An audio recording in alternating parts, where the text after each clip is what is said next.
Okay, once again, mayong adlaw ka na tong tanan o we have a new topic to discuss, no? So, a kind of transcendental functions, no?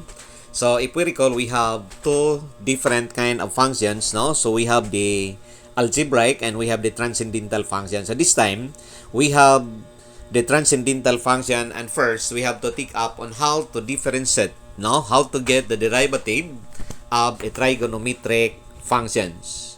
So, we have formulas applicable, no, in differentiating a trigonometric functions. So, to take the derivative, for example, of a sine u functions, no, or a sine u. So, we have that equal to cosine u. Then, if your u is a function in x, then you can have the derivative of your u with respect to x. The derivative of the cosine u is equal to the negative sine u du dx. The derivative of tangent u is equal to the secant squared u du dx. Then, the derivative of cotangent u is equal to the negative of the cosecant squared u du dx. So, the derivative of secant u is equal to a secant u tangent u du dx. And last, the derivative of the cosecant u is equal to a negative of the product of cosecant u cotangent u du dx. Again, our u is a differentiable function in x. Now, along with this formula, now, so you need to recall the different Trigo identities. Okay, so that is very important, no? And working with differentiation and also with the simplification of our answer later. Okay, so help me recall, no? So the different trigonometric identities. Okay, so this formula are actually derived from the definition of the derivative, which is summarized under the four-step rule of differentiation. Okay, let's try using the formula. When we are asked to find the derivative of a function y equal to tangent of 4x, now, so just compare that with the formula. Now, the formula may also be associated with the basic rule of differentiation, no? But there is no other operation involved, but we are given directly a trigonometric function. So, comparing with the list, no? So, this is covered under D13. Okay? So, what is the derivative of the tangent of 4x? So, our u here is equal to 4x. So, in our formula, under the D13, no? So, we have a derivative which is a secant squared u. Your u is again 4x, no? And the derivative of 4x with respect to x is 4, no? So, with formula number 13, okay, so we have to follow that one. So, secant squared u. U is 4x, then we have a derivative of your u which is 4. So, it is secant squared 4x equal times 4. Or simply, we can write the constant factor first before your trigonometric function. Okay, so this is now your answer. So yun, no? Why challenge? Okay, bita. If you can just recall the formula, no? Anyway, so you can write it down, no? And pwede rin mo matanaw. Then, you can apply the formula to find the derivative. Okay, let's have another one. So, there is no application of a trigonometric identities yet, no? So, number 2, let's try to look on the number 2. So, your function, sine function, is raised to power 2. So, the angle there is equal to 3x, no? Now, you cannot go directly with this because there is raising to power. So, you have to associate this with the basic rule which is the raising to power, or you can have the power rule of differentiation. Okay, so, using the power rule, okay, now, our u here is the entire base which is the sine 3x. Your n is 2. Okay, so from power rule, you have your n, then you have your u, you copy the base, which is the sine 3x, then you reduce the power to 1. Then you can have the new formula applied when you take the derivative of your entire u, which is the sine of 3x. So, I put the operator d dx to differentiate further with my sine of 3x. Okay, so this is now an application of what rule? D11, no? Okay, so from D11, so we have 2 sine 3x. The derivative of sine 3x is, okay, you have cosine u. Cosine of 3x, derivative of 3x is 3. Okay? Then we have this as the result. Okay, now, if you look at our next line, I did not multiply directly 2 and 3 and obtain a product of 6 for my constant. But instead, I tried to group 2 sine 3x and the cosine 3x multiplied with a factor 3 because this will be covered under an identity. So what identity is that? Okay, because your answer may not be a product of sine and cosine, but a form like this.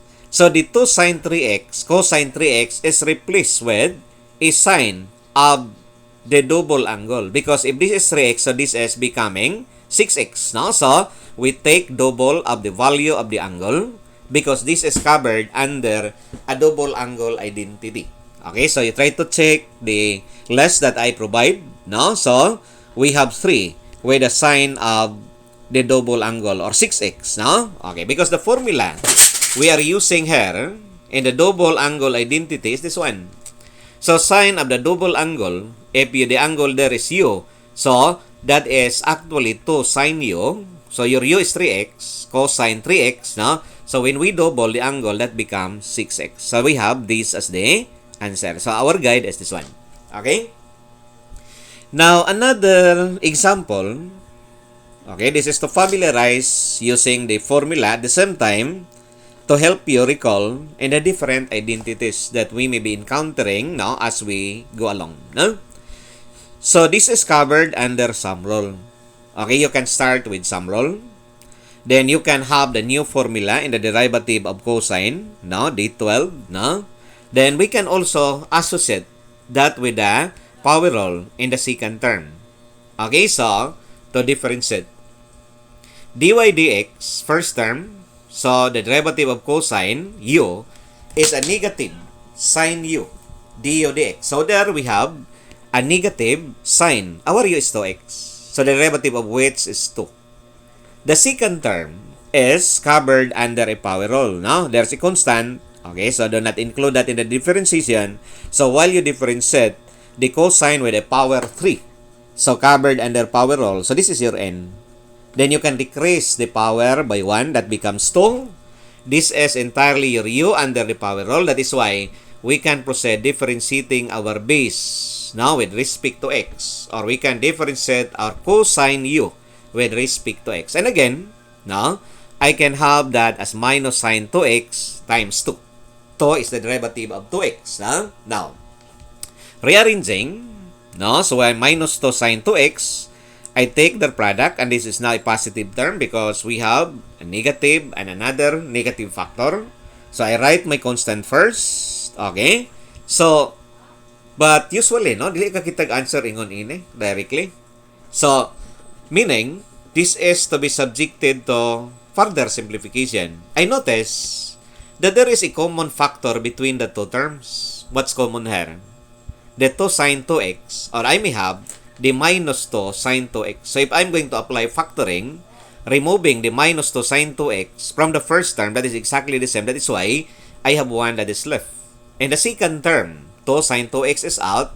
This is plus. It becomes minus because I'm removing a negative. Okay, there I have 1 minus cosine squared. And the 1 minus cosine squared is actually sine squared. Where did I get that? So I tried to recall the Pythagorean identity. So sine squared theta plus cosine squared theta is equal to 1. So if there is sine squared from this equation, it means that that is a difference between 1 and the cosine squared. So the 1 minus cosine squared can be replaced with sine squared. They are all sine functions, so that's why we have minus 2 sine cube of the same angle 2x. Okay, so you were able to apply little by little. We can also recall the different Trigo identities. Now, number 4, looking on the given, you might be tempted directly to use a quotient rule. There's nothing wrong if you use that one directly. Okay? So, you may start with quotient rule. Then, you can apply the D12, D13 in dealing with the differentiation of sine and cosine. Okay, let's try. Okay, quotient rule. Kung i-recall, kaya medyo complicated ito gamay, na. So, this is your V. This is your U entirely. Okay? So, using the quotient rule. So, I take the square of my denominator. I copy my denominator, so which is the sine of 6x. And I take the derivative of my numerator. This becomes 0. there's negative, which is kini. Derivative of cosine is negative, or we can have this directly as plus. Sine of 6x times 6 minus, which is kini. Then I have my u, which is the numerator. I copy the expression in the numerator side. I take the derivative of my denominator, my v.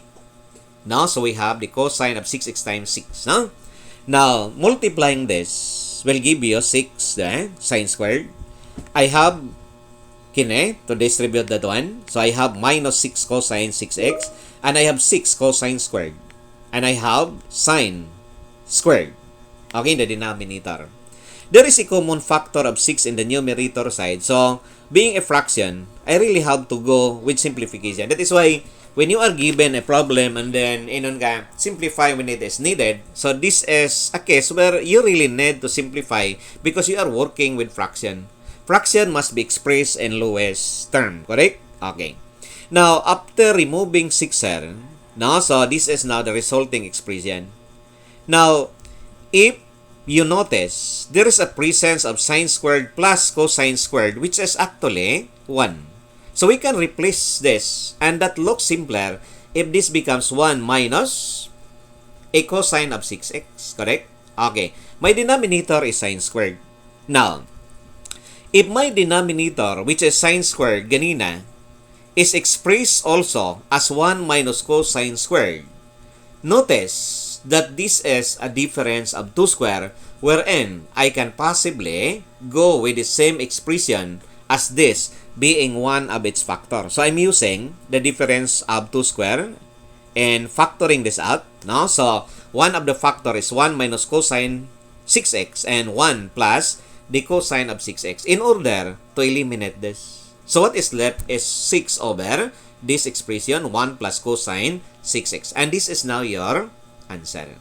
Okay? So that's how to arrive with the answer if I'm going to use a quotient rule. No? But there is another option where we can avoid the use of a quotient rule. No? Okay, so this is an alternate solution. No?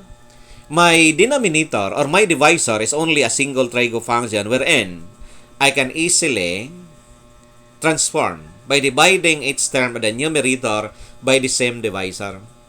Okay, so I form a ratio, and this is covered also an identity which is under the reciprocal identity.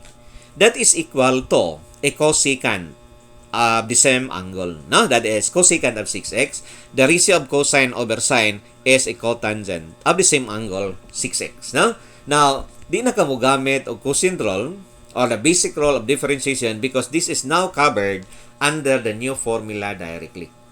Okay, so we can avoid that one, no? Okay, so the cosecant has a formula which is this one. The cotangent is also covered with minus cosecant squared u du dx. Okay? Applying those rules, okay, so there I have, okay, ganyan. This is minus, because it is cosecant, minus cosecant, angle is 6x, cotangent 6x. So the factor 6 is actually the derivative of your u, which is 6x. Okay? Second term, I have minus cotangent. We know that the derivative of cotangent is a negative cosecant squared. No? So, na-duplicated ang atong negative. That is why below it becomes plus. Following the rule, cosecant squared 6x, 6 is the derivative of 6x. No? Now, doon na may common factor. What's your common factor between the terms? So, I try to remove the common, which is 6 cosecant 6x, and the other factor contains the expression which is not covered under here. No? So, ang habilin there is the cotangent 6x. There we have the... So, it becomes negative because this is a negative factor being removed. No? So, negative cosecant 6x. So, this is the answer. No? So, nganong no man, bitaw. This is already the answer. Only, ganina, we were able to say an answer which looks different from this one. No? Okay, so that is why atong suwayan, no? If we want to express this be the same as the previous answer, then we will be working with identities. So in our trigonometry, no? Before, naatay probing of identities. We want to show that this one is the same as the previous. Okay? So actually, okay na as an answer. Okay, but in multiple choice type, problem, so you may arrive with a certain answer, but if you look at the choices, you cannot see it. No? So that is why we have to consider some simplification, and we will be working on the Trigo identities. Okay, so let's try. Pero okay na na kung wala specific form. Okay, now, y prime, okay, this is cosecant. The cosecant is a reciprocal, pwede na ito ibutang og 1 over sine. So this is 1 over sine of the same angle, so it could be 6 over the sine of the same angle. Cotangent, ganina, we know it is a ratio of cosine and sine. Again, cosecant is 1 over sine. Okay, we have two fractions. They have the same denominator. I copy the denominator, I can subtract my numerator. I multiply the denominator, I have sine squared of 6x. Now, this one, if I'm going to start with 1, then I factored out the negative 1. No? So, I have 1 minus cosine 6x. Now, negative with negative, it becomes plus. Now, if you look at this expression and this one, no? So, this looks familiar to us because the sine squared can be written as 1 minus cosine squared, wherein later, it can also be factored out under a difference of 2 squared. No? So, in order to remove that one, and you were able to arrive with 6 over 1 plus cosine 6x, which is the same as the previous answer. So, you were able to show that this answer is the same as the previous. Now, since we are working with trigonometric functions, there are lots of identities that you need to consider. Okay, so I can also give another alternate solution. The given is actually the same as the tangent of 3x. Hindi mo ganunguhan na, sir. Basta. Bitaw.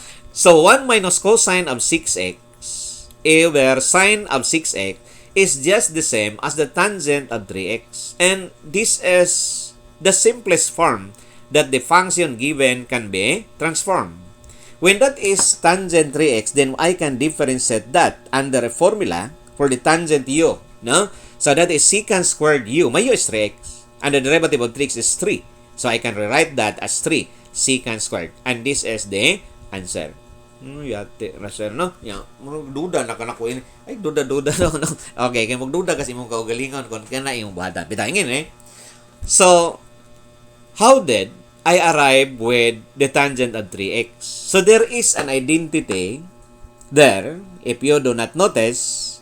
So, there is a half angle identity that if there is 1 minus a cosine of an angle over sine, which is kini, of an angle, we can reduce that to a tangent of a half angle. My angle is u, my angle is 6x, so half of that is 3x. That is why, pwede na ko siya ipuli o gingon ini. Pulihan o gingon ini.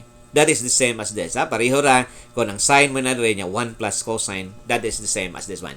Okay? So, with this, pwede na ko ni siya mabalik into the same answer ganina. Pero, if there is no specific form mentioned, then this is now accepted as an answer. Okay? Now, just to reduce into a form which is similar to our previous answer, okay, so there I have this one. So, the secant squared 3x, where we arrive, times 3, where we arrive with 3 secant squared 3x, so akong ibalik with the answer which is the same as the previous 2. What is the previous answer? We have 6 over 1 plus a cosine of 6x. Okay, we have to arrive with that. We want to express this on the same way as the previous 2 answers. Now, my guide is, if my angle here is 3x, then I'll be looking for an identity which will bring back to double this angle to 6x. Now, there is also a power of a secant, which is 2. The secant by reciprocal identity, pwede na ko ibutang og 3 over a cosine squared of the same angle 3x. Now, saan ako pagbalik into this angle to an angle which is 6x. Okay? The power 2 there, there is an identity which is the power reducing formula applicable to sine and cosine. So, only the cosine squared akong ipakita because the function obtained here is involving a cosine squared. We can replace it with 1 plus a cosine when the angle is doubled. So, this becomes 6x over 2. Or kung imong tinagsaon, that's 1 half plus 1 half abi cosine of the double angle. I may use this one. Okay, so if applied to our answer, so we have 3 over, di ba gini? This is now the identity I'm using. I have 1 plus a cosine. Now 3x becomes 6x. That's over 2. Now this becomes a complex fraction. So I just remove my denominator by multiplying with 2. So nang hilabot man ka sa ubos, unsa to? Ang ngayon nimo sa babaw, bitaw. You can also multiply with the same expression on the numerator side. Because 2 over 2 is 1, so my only interest is to remove my denominator. This becomes a product of 6, then that's over 1 plus. So, it is now the same, and you were able to show that our answer obtained, which is kine, is just the same as in the previous two by working on Trigo identities. Now, you can also encounter problem when you are differentiating trigonometric functions, problem which are written implicitly. So you have to recall our implicit differentiation. No? So by implicit differentiation, we can differentiate each term with respect to x. My first term is expressed as a product between y and sin x. Okay? So product rule is used in the first term. So it's y with the derivative of sin, which is cosine. Good, that my angle is just x. No? The derivative of that is 1. Sin x times the derivative of y with respect to x is y prime. Correct? Then I can transfer to the right-hand member of my equation. What is the derivative of a cosine? This is entirely your angle. No? So this is your u. No? So it's negative sine u. Okay? Then you can differentiate your u with respect to x. Derivative of x with respect to x is 1. Y becomes y prime. Okay? Now, we need to rearrange the term. No? So, by the way, I have to go with the product between this. So, I try to distribute because I have to rearrange, no? Terms involving y prime and terms which is free from y prime. If I'm going to bring this term here, y prime term, this becomes a negative. Then, kana will be transposed to the right.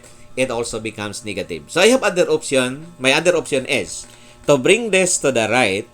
It becomes minus. It's associated with positive term. Kini ako na doon sa left para mahimong positive, no? So it's good to say terms which are positive terms. Okay? So this is the effect. Okay, so rearranging, putting my y prime at the right or y prime terms at the right. Okay, which is kini. This is transpose that becomes minus. Okay? Y prime sin x. Now this one, transpose it becomes plus sin x x minus y. Okay? Now, I'm removing a common factor of y prime because I'll be solving for the y prime or the dy dx. Okay, so I have a factor of sin x minus y from the first term, then minus sin x, then I have to divide. My y prime can be produced by dividing this with this coefficient. Okay, so there, I have my answer. If you say, no, subscribe, what does it mean? Subscribe. So, what does it mean? So it means that we already end up our discussion. Okay, so time for me also to say thank you for having with me, and I'm glad that I was able to share to you now so on how to solve, no, on how to differentiate, no, functions related to transcendental function, and this is the first kind of function, so there will be more, no, which is covered under the transcendental function. So see you on the next tutorial video. So bye bye and good day.